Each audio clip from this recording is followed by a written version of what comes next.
Good morning students, welcome to Mehta digital classes. इतिहास के विद्यार्थियों के लिए जैसा कि हम पहला चैप्टर पढ़ रहे थे और पहले चैप्टर का लगभग समापन हो चुका है। पहले चैप्टर में मात्र एक चीज़ बची है, नक्शा, मैप। यानी कि जो मैप है उसमें बहुत सी जगहों को दर्शाया गया है। उस जगह से आपको जो खाली मैप है उसमें उन जगहों को दर्शाना है। तो उस चीज़ के लिए आपकी जो पाठ्य पुस्तक है उसमें से आप इस चीज़ को देख सकते हैं और उसकी पूर्ति कर सकते हैं। ठीक है, तो कहने का मतलब यह है इतिहास के विद्यार्थियों के लिए कि आपका जो पहला चैप्टर था समय की शुरुआत से वो समाप्त हो चुका है। अब उसके जो भी क्वेश्चंस हैं उनको आप हल कीजिए, उनको आप याद कीजिए। अगर किसी विद्यार्थी को किसी टॉपिक से लेकर कोई भी समस्या है तो वो मेरे व्यक्तिगत नंबर से संपर्क करके अपनी समस्या का समाधान पा सकता है। ठीक है, अब हम थोड़ा सा हटके और चलते हैं अपने दूसरे चैप्टर की तरफ, जो कि है लेखन कला और शहरी जीवन। देखिए, दो चीज इसमें है, लेखन कला और शहरी जीवन, जिसमें हम एक ऐसी महान जो सभ्यता है जिसकी वजह से हमें शहरी जीवन के बारे में पता चला और लेखन कला के बारे में पता चला। वो सभ्यता है मेसोपोटामिया की सभ्यता। एक चीज मैं आपको बता दूं कि दुनिया की जितनी भी सभ्यताएं थी, मेसोपोटामिया की हो, चीन की हो, मिस्र की हो, हड़प्पा हो, मोहनजोदड़ो हो, तो ये जितनी भी सभ्यताएं हुई है, इन सभी सभ्यताओं का जो जन्म हुआ वो नदी घाटी के किनारे हुआ। तो जाहिर सी बात है कि अगर हम यहाँ पर मेसोपोटामिया की बात कर रहे हैं तो इस सभ्यता का जो जन्म है या उद्गम स्थल था वो भी नदी घाटी के किनारे ही था। तो आज हम इस चैप्टर के माध्यम से जानने का प्रयास करेंगे कि ये जो लेखन कला है और ये शहरी जीवन है वो मेसोपोटामिया की देन कैसे है। यानी कि आज जो हम शहरी जीवन देख रहे हैं तो उसके पीछे कहीं ना कहीं मेसोपोटामिया की जो सभ्यता है उसका बहुत बड़ा योगदान है। आज जो हम लेखन कला कर रहे हैं वो भी किसकी देन है? मेसोपोटामिया की देन है। तो इन सभी चीजों के बारे में हम इसका अध्ययन करेंगे। हमें पता है कि जो हमारे पुरातत्वविद हैं, विद्वान हैं, उन्होंने सभ्यताओं की खोजने का प्रयास किया। तो ये कहा जाता है कि आज से लगभग 5000 से लेकर 5000 वर्ष से लेकर 5200, ये 5000 से 5200 वर्ष पहले इस सभ्यता के बारे में पता चल गया था। और इस सभ्यता से हमें पता चला यहाँ के शहरी जीवन के बारे में और यहाँ की लेखन कला के बारे में। मेसोपोटामिया जो वर्तमान इराक गणराज्य का हिस्सा है, इराक गणराज्य में ये स्थित है मेसोपोटामिया। ठीक है, जो कि आप भारत का नक्शा देखेंगे, भारत के नक्शे के इधर आप जैसे आएंगे दक्षिण अमेरिका, उत्तरी अमेरिका, इस साइड में इराक स्थित है, तो वहां पर मेसोपोटामिया है। ठीक है, और जो मेसोपोटामिया की जो सभ्यता है उसका जन्म दो नदियों के किनारे हुआ, दजला, फरात। ये दो नदियां थी, दजला और फरात। देखिए, एक चीज आप याद रखना, प्रथम क्या चीज होती है? पहली चीज हमेशा लोग याद रखते हैं, पहली चीज हमेशा लोग याद रखते हैं। कैसे? आप अपने देश से देख लीजिए, भारत का पहला प्रधानमंत्री, पहला राष्ट्रपति, तो पहली चीज को हमेशा याद रखा जाता है। चंद्रमा पर पहला व्यक्ति कौन गया, तो ये सारी चीजें पहले। तो ये बहुत बड़ी चीज है कि मेसोपोटामिया पहली जगह थी जहां पर शहरी जीवन और लेखन कला का उद्भव हुआ। इसीलिए आपके जो हिस्ट्री की बुक है उसमें इस मेसोपोटामिया को स्थान मिला है, क्योंकि यहां पर पहली अगर कहीं पर शहरी जीवन का विकास हुआ तो वो था आपका मेसोपोटामिया। तो पहली चीज को, अब इसमें एक चीज हो रहा है, थोड़ा सा कंफ्यूजन है विद्वान की, शहरी जीवन से लेखन कला आई या फिर लेखन कला से शहरी जीवन। या तो लेखन कला से शहरी जीवन का विकास हुआ होगा या फिर शहरी जीवन होने के बाद में लेखन कला का विकास हुआ होगा। और लेखन कला आप सब जानते हैं कि लेखन कला हमारे लिए कितना इंपॉर्टेंट है। आप पढ़ लिख जाते हैं तो उसके मायने अलग होते हैं। एक अनपढ़ गंवार व्यक्ति और पढ़े लिखे व्यक्ति में डिफरेंस क्या होता है वो आप चीज़ देख लेते हैं। तो लेखन कला के विकास ने कहीं ना कहीं प्रगति की है, तो उससे मनुष्य की भी प्रगति हुई है। और आज के टाइम में लेखन कला, पहले जैसे अपने जो भी बुजुर्ग थे, अब दादाजी हैं, कोई भी है, तो लेखन कला का अगर उनको अनुभव हुआ है तो वो अपने हिसाब से हिसाब लिख लेते थे, कोई भी चीज़ लिखकर याद रख लेते थे। क्योंकि बहुत सी चीज़ें क्या होती है हमें याद नहीं रह पाती है, और याद नहीं रह पाती है तो हम क्या करते हैं उसको लिखित में लिख लेते हैं कि ये चीज़ अगर को मैं भूल भी गया तो मेरे सामने ये चीज़ आ जाएगी, मैं इसको देख लूँगा। तो लेखन कला का बहुत ज़्यादा महत्व है हमारे जीवन में, ठीक है। और पहले के ज़माने में तो क्या था, बच्चा जैसे थोड़ा सा स्कूल जाने लग गया, बड़ा हो गया, पेन पेंसिल उसको थमा दी जाती थी लेखन कला के हिसाब से, पढ़ने के हिसाब से। आज का ट्रेंड क्या है, जैसे बच्चा थोड़ा सा बड़ा होता है तो उसको मोबाइल थमा दिया जाता है, भाई मोबाइल से आप पढ़ लीजिए। और आज का टाइम भी ऐसा आ गया है कि मोबाइल देकर आपको पढ़ाया जा रहा है। तो लेखन कला का बहुत ज़्यादा महत्व है। और जो लेखन कला है वो किसकी उपलब्धि है, मेसोपोटामिया की, ठीक है। और शहरी जीवन भी कहाँ की उपलब्धि रही है, मेसोपोटामिया की। देखिए मेसोपोटामिया, दो यूनानी भाषा के दो शब्द हैं, यहां पर आपकी सुविधा के लिए मैंने आपको बता दिया है। यूनानी भाषा के दो शब्द है, मेसोस जिसका अर्थ होता है मध्य, और पोटेमोस जिसका अर्थ होता है नदियों से मिलकर। यानी कि मध्य का ऐसा मैदान जो किससे मिलकर बना है, नदियों से मिलकर। और नदियां कौन सी थी, दजला और फरात। ये तो फरात नदी है और ये है दजला।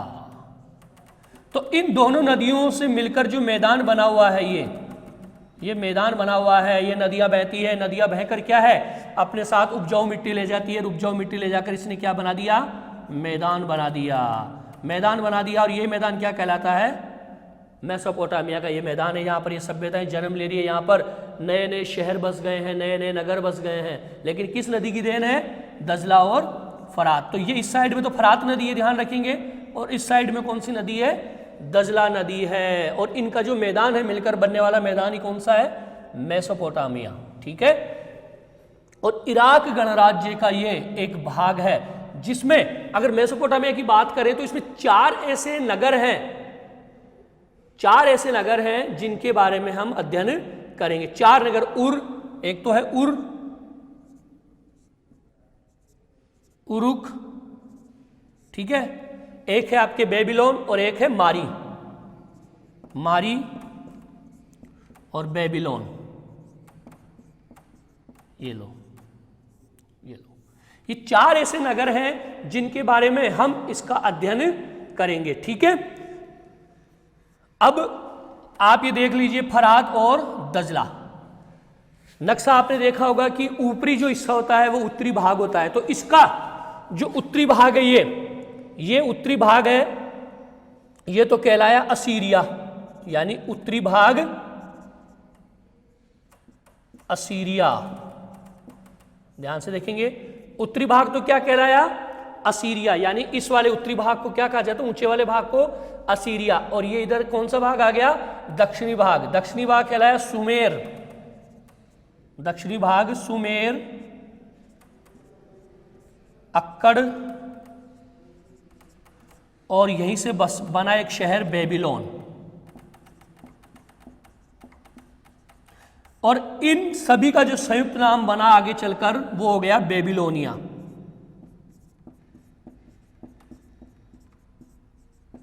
ये लीजिए, ठीक है। कहने का मतलब यह है, आपको यहां जानने का प्रयास करना है कि जो दजला और फरात, ये दो नदियां मैंने आपको बता दी। इराक गणराज्य में आप जाएंगे, दजला फरात नदियां बह रही है दो ऐसे, ठीक है। और आपको पता है ऐसे अगर कोई हम देखते हैं, ये उत्तरी हो गया, ये दक्षिण, ये पूरब और ये पश्चिम। तो इस दिशा में उत्तर दिशा है। तो इधर आप उत्तरी भाग को देखेंगे इसके, तो उत्तरी भाग तो कौन सा है, असीरिया, ठीक है। और इसके अपोजिट दक्षिणी भाग ये आ गया दजला वाला एरिया। ये भाग कौन सा है, सुमेर, अक्कड़, और इनसे बना क्या है, बेबीलोन नगर। और ये पूरा जो क्षेत्र है वो किस नाम से जाना जाता है, बेबीलोनिया के नाम से जाना जाता है। तो ये है मेसोपोटामिया के बारे में इसका संक्षिप्त छोटा सा एक परिचय कि यूनानी भाषा के दो शब्द मेसोस और पोटेमोस से बनाया, जिसका अर्थ होता है मध्य और नदियों से मिलकर। यानी कि दो नदियों से मिलकर मध्य का बना हुआ भाग क्या कहलाता है? मेसोपोटामिया। ठीक है, ये जगह। और इसमें मेसोपोटामिया में 4 नगर कौन कौन से? उर, उरक, मारी और बेबीलोन। इसका जो उत्तरी भाग है असीरिया और दक्षिणी भाग सुमेर और अक्कड़। एक चीज और मैं आपको बता दूं कि ये भाषा भी है यहाँ की। सुमेरियन जो आए वो सुमेरियन भाषा बोलते थे। अक्कड़ ये भी एक भाषा हो गई।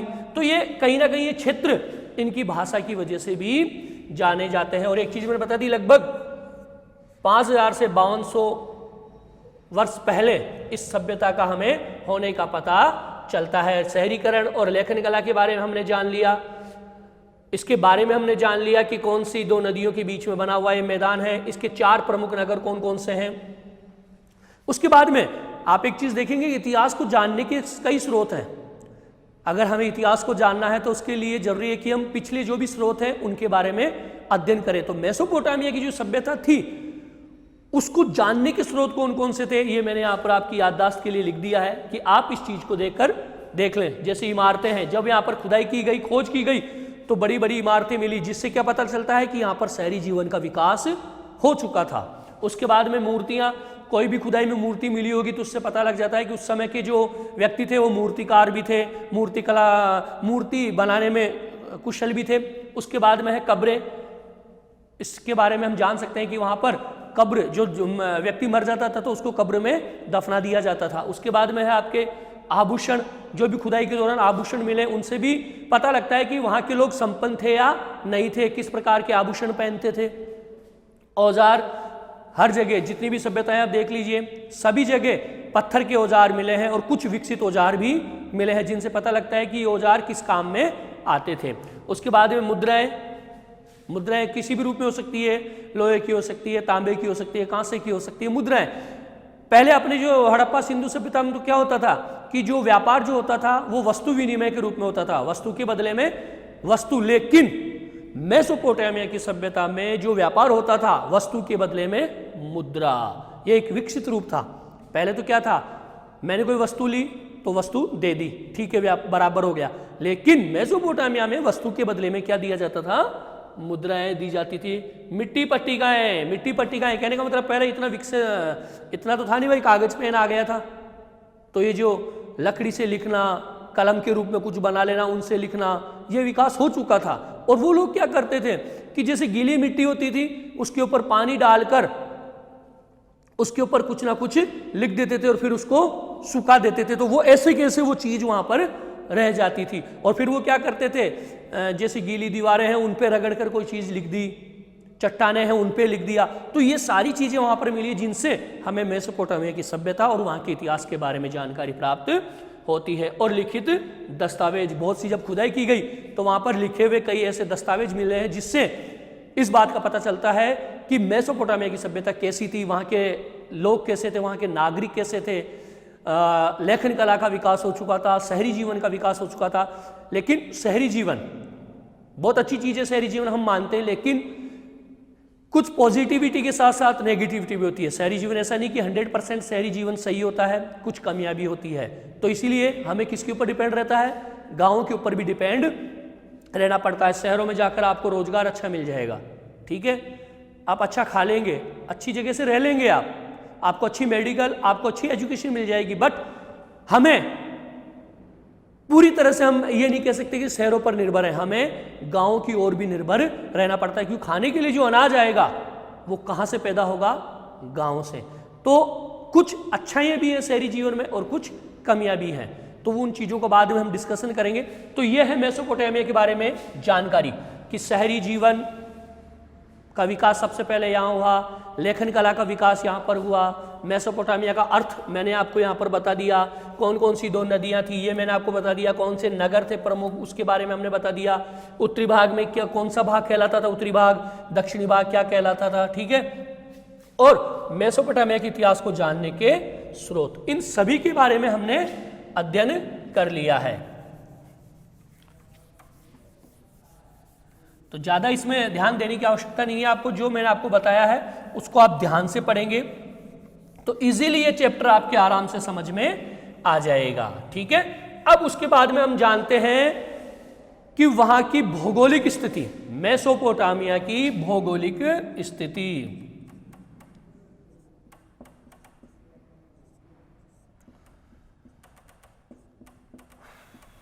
भौगोलिक स्थिति, अब ये ज्योग्राफिकल पॉइंट आ गया एक कि वहाँ की भौगोलिक स्थिति कैसी थी, बनावट कैसी थी।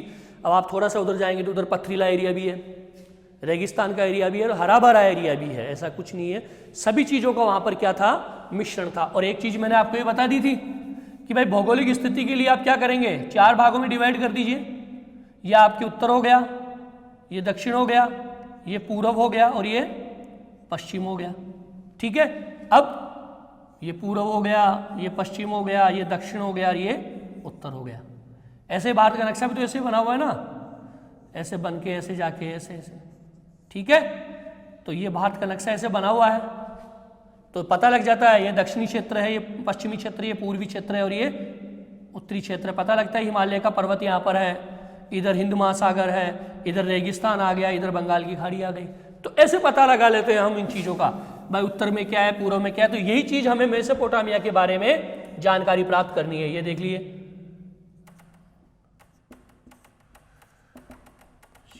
ठीक है, ये चारों दिशाएं हो गई। कहने का मतलब, तो अगर हम इसके पूर्व दिशा की बात करें, ये पूर्व दिशा इधर आ गई आपके, ठीक है। कहने का मतलब इस साइड में ये उत्तर हो गया, ये दक्षिण हो गया, ये पूर्व हो गया और ये पश्चिम हो गया। और ये चीज मैंने देखी थी कि 2 नदियां जो बनी हुई थी ऐसे, तो ये तो थी फरात थी ना, और ये दजला, तो ये तो उत्तर दिशा में आ गई और ये दक्षिण दिशा। मैंने बता दिया था कि उत्तर दिशा असीरिया और दक्षिण दिशा में सुमेर और अक्कड़, बेबीलोन, और पूरा क्षेत्र क्या कहलाया, बेबीलोनिया। ठीक है, तो इस चीज को आप याद रखेंगे। अब हम देखते हैं पूर्व दिशा, यानी कि पूर्व दिशा की इसकी जो भौगोलिक स्थिति थी, पर्वत थे कि नहीं थे, खेती होती थी कि नहीं होती थी, इन सभी चीजों के बारे में हम इसका अध्ययन करेंगे। यहां पर ये जो क्षेत्र था वो क्या था, हरा भरा, हरा भरा क्षेत्र। सबसे पहली चीज जो पूर्व दिशा का क्षेत्र था वो क्या था, हरा भरा क्षेत्र था। प्लस यहां पर ऊंचे नीचे मैदान, यानी कि हरा भरा था, ऊंचे नीचे क्या बने हुए थे, मैदान बने हुए थे। इसी साइड में ही पर्वत श्रृंखला, पर्वत श्रृंखला, यानी कि हरा भरा भी है, देखो ऊंचे नीचे मैदान भी बने हुए हैं, पर्वत श्रृंखला भी बनी हुई है। पर्वत श्रृंखला है तो यहां पर स्वच्छ झरने, झरने भी बहते हैं, यहां पर पर्वतों से झरने भी बह रहे हैं। जंगली फूल यहां पर बहुत ज्यादा होते हैं, इस एरिया में हरा भरा है तो जंगली फूल भी होंगे, पर्वतीय क्षेत्र भी है तो जंगली फूल भी होंगे। और उसके बाद में आता है यहां पर पर्याप्त वर्षा। ठीक है, यानी कहने का मतलब पूर्वी दिशा की अगर हम वर्णन करेंगे तो क्या कहेंगे कि ये क्षेत्र क्या है, हरा भरा है, ऊंचे नीचे मैदान बने हुए हैं, पर्वत श्रृंखला भी है और इन पर्वत श्रृंखलाओं से स्वच्छ जो साफ सुथरे झरने हैं वो भी बहते हैं, जंगली फूलों की तादाद है यहाँ पर, और पर्याप्त रूप से यहाँ पर क्या होती है, बरसात होती है। क्यों? क्योंकि हरा भरा क्षेत्र है, बहुत सारा पेड़ है, और बहुत ज्यादा पेड़ है तो वर्षा में भी वो क्या चीज होती है, सहायक होती है। अब हम देखते हैं इसके उत्तरी भाग में, जो हमारा सीरिया वाला क्षेत्र है ना, वो हम उत्तरी भाग को हम देखते हैं। पूर्वी भाग हमने देख लिया, अब हम देख ले वो क्षेत्र जो असीरिया वाला क्षेत्र है। अब जैसे आप जाएंगे तो ये जो जगह है, ये उत्तरी वाली भाग में, यहां पर क्या है, ऊंचाई है। तो सबसे पहली चीज हम क्या डालेंगे, ऊंची भूमि।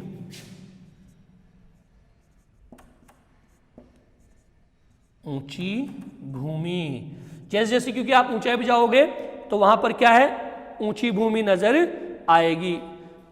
यहां पर एक, यहां की जो प्रसिद्ध जो घास है वो यहां पर पाई जाती है। कौन से भाग में, उत्तरी भाग में, स्टेपी घास के मैदान, स्टेपी घास के मैदान।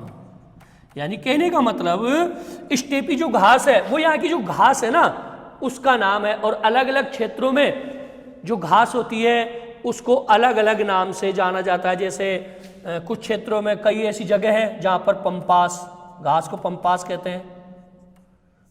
सवाना घास के मैदान सुना होगा कभी आपने, ठीक है। डॉग घास के मैदान होते हैं, और वेल्ड तो कई ऐसे घास अलग अलग एरियो में, अलग अलग क्षेत्र, चाहे अफ्रीका हो या यूरोप के कई ऐसे भाग हों जहां पर घास को भी अलग अलग नाम दिया गया है, जिनमें मैंने मुख्यतः बता दिया पंपास, सवाना, डॉग, वेल्ड। उसी तरह जो मेसोपोटामिया की जो सभ्यता है उसमें उत्तरी भाग में जो घास होती है उसको किस नाम से जाना जाता है? स्टेपी, स्टेपी घास के मैदान। अब यहां पर घास हो रही है तो सीधी सी बात है पशुपालन भी होगा, तो यहां पर इस क्षेत्र में सबसे ज्यादा क्या होता है? पशुपालन होता है। और फरात और दजला देखा होगा आपने नदियां, ये फरात है और ये कौन सी है? दजला। तो ये जो दजला नदी है वो इस साइड में आगे, इस साइड में है ईरान, इस साइड में क्या है? ईरान। तो इस जो दजला की जो सहायक नदियां हैं वो ईरान से यातायात या परिवहन के साधन में आसानी उपलब्ध कराती है। ये चीज और हो गई इसमें कि जो दजला की जो सहायक नदियां हैं वो कहां जा रही है? ईरान में, और इन सहायक नदियों से के द्वारा हम ईरान तक परिवहन कर सकते थे, या उस समय के जो लोग थे वो दजला की सहायक नदियों से ईरान तक परिवहन कर सकते थे। तो ये हो गया उत्तरी भाग, ठीक है। कहने का मतलब यहां से जो नदियां हैं, यहां की जो सहायक नदियां जा रही है वो इधर कहां आ रही है? ईरान तक, और ईरान तक आ रही है। ये फरात हो गया, ये दजला हो गया। तो इस दजला के पास में जो ईरान है तो इसकी जो सहायक नदियां हैं वो यहां पर परिवहन कर लेती है, ईरान से परिवहन कर लेती है, ठीक है। अब आ गया आपके दक्षिणी भाग, ठीक है। दक्षिणी भाग, जैसे आप दक्षिणी भाग में आएंगे तो वो कौन सा है? रेगिस्तान, रेगिस्तान का भाग है। जो इसका दक्षिणी भाग है वो कौन सा भाग है? रेगिस्तान का भाग है। और रेगिस्तान का भाग होने के बाद भी ये वही एक ऐसी जगह है जहां पर सबसे पहले शहरीकरण और लेखन कला के बारे में पता लगा है। यानी कि जो दक्षिणी भाग है वो रेगिस्तानी भाग है, लेकिन ये जो दो नदियां बह रही है उसकी वजह से रेगिस्तान लगभग क्या हो गया है? समाप्त हो चुका है। लेकिन ये जो एरिया है वो क्या है? किसका भाग है? रेगिस्तान का भाग है। और इसी जगह पर सबसे पहले जो हमारी जो पद्धति है, लेखन पद्धति और शहरी जीवन, वो देखी गई है। देखी गई क्या? लेखन व शहरी जीवन, ठीक है। यानी कहने का मतलब यह है कि जो दक्षिणी भाग है वो रेगिस्तान का भाग है, और इसी जगह सबसे पहले लेखन कला व शहरी जीवन पद्धति को देखा गया है। यहां पर उपजाऊ मैदान है, उपजाऊ मैदान। उपजाऊ मैदान कैसे होगा? जब नदियां बहती है, दजला और फरात नदियां बह रही है, तो वो अपने साथ क्या है? उपजाऊ मिट्टी बहाकर लाती है और किनारे पर जमा करती जाती है, और एक बहुत बड़ा मैदान बन गया है जो क्या है? उपजाऊ है। और वहां पर सर्वाधिक खेती की जाती है। क्यों? क्योंकि ये नदियां क्या है? अलग अलग धाराओं में बढ़ जाती है, और अलग अलग धाराओं में बढ़ गई तो जो मिट्टी होती है उसको वो क्या करती जाती है? बिछाती जाती है, आगे तक बिछा दिया, बहुत ज्यादा तक बिछा दिया, तो वहां पर क्या बन गया है? उपजाऊ मैदान। और इस उपजाऊ मैदान में क्या होती है?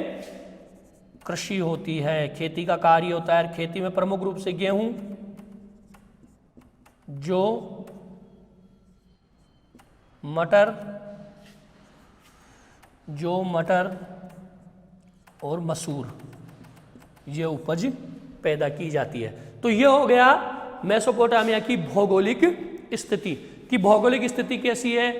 उत्तरी भाग, दक्षिणी भाग, पूर्वी भाग और पश्चिमी भाग, जिसमें पूर्वी भाग में की विशेषता हमने देख ली, उत्तरी भाग की विशेषता हमने देख ली, और दक्षिणी भाग की विशेषता हमने देख ली। ये नदियां हैं, दो नदियां हैं जो उपजाऊ मैदान भी बनाती है, परिवहन का साधन भी ईरान तक करवाती है। जो आपका पूर्वी भाग है वो पर्वत श्रृंखला वाला है, यहाँ पर झरने बहते हैं, और भी इसकी काफ़ी विशेषता, ऊंचे नीचे मैदान बने हुए हैं, जंगली फूल है, पर्याप्त वर्षा होती है। फिर थोड़ा आप इधर आ जाएं उत्तरी भाग में ऊंची भूमि है, स्टेपी घास के मैदान है, पशुपालन किया जाता है। प्रमुख घास कौन कौन सी अलग अलग क्षेत्रों में, वो मैंने आपको बता दिया। दक्षिणी भाग जो कि क्या है, रेगिस्तानी भाग। लेकिन सबसे पहले लेखन कला और शहरी जो जीवन है उसका पता भी यहाँ से ही हमें चलता है। नदियाँ अपने साथ जो उपजाऊ मिट्टी लाती है उसको बिछाती जाती है, जिससे क्या बन गया, उपजाऊ मैदान। और इस उपजाऊ मैदान में कृषि की जाती है, गेहूं, जौ, मटर और मसूर। तो अब तक का ये टॉपिक क्लियर हो चुका है।